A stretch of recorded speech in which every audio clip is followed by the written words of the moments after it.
Chapter 20. Now a troublemaker named Sheba, son of Bichri, a Benjamite, happened to be there. He sounded the trumpet and shouted, "We have no share in David, no part in Jesse's son. Every man to his tent, O Israel!" So all the men of Israel deserted David to follow Sheba, son of Bichri. But the men of Judah stayed by their king all the way from the Jordan to Jerusalem. When David returned to his palace in Jerusalem, he took the 10 concubines he had left to take care of the palace and put them in a house under guard. He provided for them, but did not lie with them. They were kept in confinement till the day of their death, living as widows. Then the king said to Amasa, "Summon the men of Judah to come to me within 3 days and be here yourself." But when Amasa went to summon Judah, he took longer than the time the king had set for him.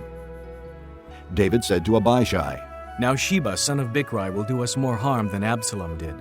Take your master's men and pursue him, or he will find fortified cities and escape from us."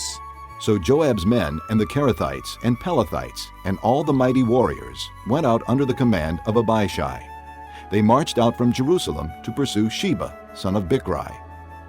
While they were at the great rock in Gibeon, Amasa came to meet them. Joab was wearing his military tunic, and strapped over it at his waist was a belt with a dagger in its sheath. As he stepped forward, it dropped out of its sheath. Joab said to Amasa, "How are you, my brother?" Then Joab took Amasa by the beard with his right hand to kiss him. Amasa was not on his guard against the dagger in Joab's hand, and Joab plunged it into his belly, and his intestines spilled out on the ground. Without being stabbed again, Amasa died. Then Joab and his brother Abishai pursued Sheba, son of Bichri. One of Joab's men stood beside Amasa and said, "Whoever favors Joab, and whoever is for David, let him follow Joab." Amasa lay wallowing in his blood in the middle of the road, and the man saw that all the troops came to a halt there. When he realized that everyone who came up to Amasa stopped, he dragged him from the road into a field and threw a garment over him.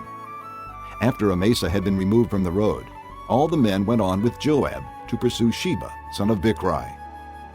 Sheba passed through all the tribes of Israel to Abel-Beth-Maachah, and through the entire region of the Berites, who gathered together and followed him. All the troops with Joab came and besieged Sheba in Abel-Beth-Maachah.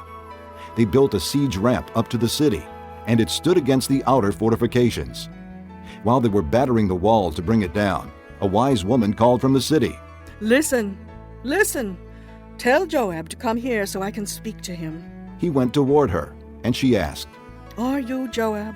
"I am." He answered. She said, "Listen to what your servant has to say." "I'm listening." He said. She continued, Long ago they used to say, "Get your answer at Abel," and that settled it.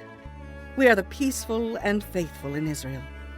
You are trying to destroy a city that is a mother in Israel. Why do you want to swallow up the Lord's inheritance? "Far be it from me, Joab replied.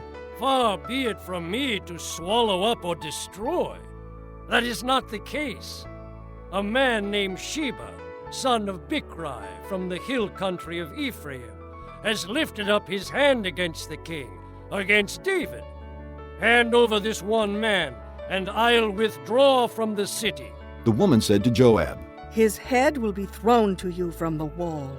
Then the woman went to all the people with her wise advice, and they cut off the head of Sheba son of Bichri and threw it to Joab. So he sounded the trumpet, and his men dispersed from the city, each returning to his home.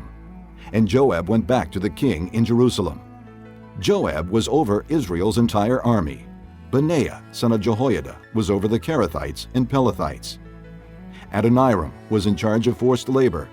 Jehoshaphat son of Ahilud was recorder. Sheva was secretary. Zadok and Abiathar were priests. And Ira the Jairite was David's priest.